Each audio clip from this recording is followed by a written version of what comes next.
పురాణాలతో ముడిపడిన కథలో అగ్ర కథానాయకుడిగా ఎన్టీఆర్ నటించనున్నారా? ఆయన తెరపై కార్తికేయుడిగా కనిపించనున్నారా? టాలీవుడ్లో చోటు చేసుకుంటున్న పరిణామాలు ఈ ప్రశ్నలన్నింటికీ అవుననే సమాధానమే ఇస్తున్నాయి. నిర్మాత సూర్యదేవర నాగవంశీ సామాజిక మాధ్యమాల్లో పంచుకున్న ఓ పోస్టు కూడా అందుకు బలం చేకూరుస్తోంది. అగ్రదర్శకుడు త్రివిక్రమ్ ఎప్పటినుంచో పురాణాలతో ముడిపడిన ఓ కథని సిద్ధం చేస్తున్నారు. మొదట ఆ కథని అల్లు అర్జున్తో తీయాలనుకున్నారు. అయితే అల్లు అర్జున్ ఇతర ప్రాజెక్టులతో బిజీ అయిపోయారు. దాంతో ఇదే కథని ఎన్టీఆర్తో తీసేందుకు త్రివిక్రమ్ రంగం సిద్ధం చేస్తున్నట్టు సమాచారం. ఎన్టీఆర్ ఇప్పటికే ఒప్పుకున్న సినిమాలు, త్రివిక్రమ్ చేతిలో ఉన్న సినిమా పూర్తయిన తర్వాత ఆ ఇద్దరూ కలిసి ఈ సినిమా చేయనున్నట్టు తెలుస్తోంది. ఇందులో ఎన్టీఆర్ కార్తికేయుడిగా కనిపించనున్నట్టు సమాచారం. నాకు అత్యంత ఇష్టమైన అన్న, అత్యంత శక్తివంతమైన దేవుళ్లలో ఒకరిగా కనిపిస్తారా అంటూ కార్తికేయుడి పద్యాన్ని సామాజిక మాధ్యమాల్లో పంచుకున్నారు నిర్మాత నాగవంశీ. ఎన్టీఆర్ త్రివిక్రమ్ కలయికలో సినిమాని ఉద్దేశించే ఆయన ఈ పోస్ట్ను పెంచుకున్నట్టు సమాచారం. త్వరలోనే ఈ కలయిక అధికారికమయ్యే అవకాశాలు కూడా ఉన్నాయి.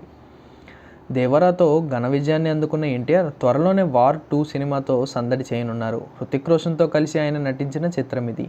ఈ ఏడాది ఆగస్టు 14న ప్రేక్షకుల ముందుకు రానుంది. ఈ సినిమా డబ్బింగ్ పనుల కోసం ఎన్టీఆర్ రంగంలోకి దిగారు.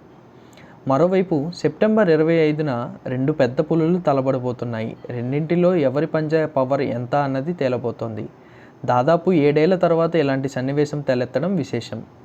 అది రాజకీయంగా మిత్రులైన తర్వాత పోరులోకి దిగడం అన్నది ఇదే తొలిసారి. ఆ పులులు రెండింటి గురించి ప్రత్యేకంగా పరిచయం అవసరం లేదు. వాళ్లే నటసింహ బాలకృష్ణ, పవర్ స్టార్ పవన్ కళ్యాణ్.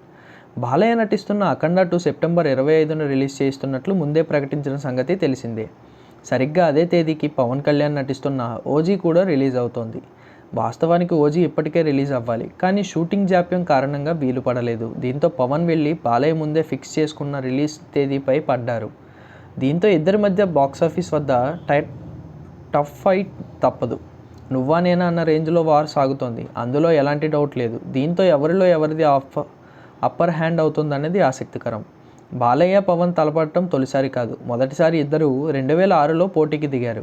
బాలయ్య నటించిన వీరభద్రం, పవన్ నటించిన బంగారం ఒకేసారి రిలీజ్ అయ్యాయి. రెండూ అంచనాలు అందుకోవడంలో విఫలమయ్యాయి.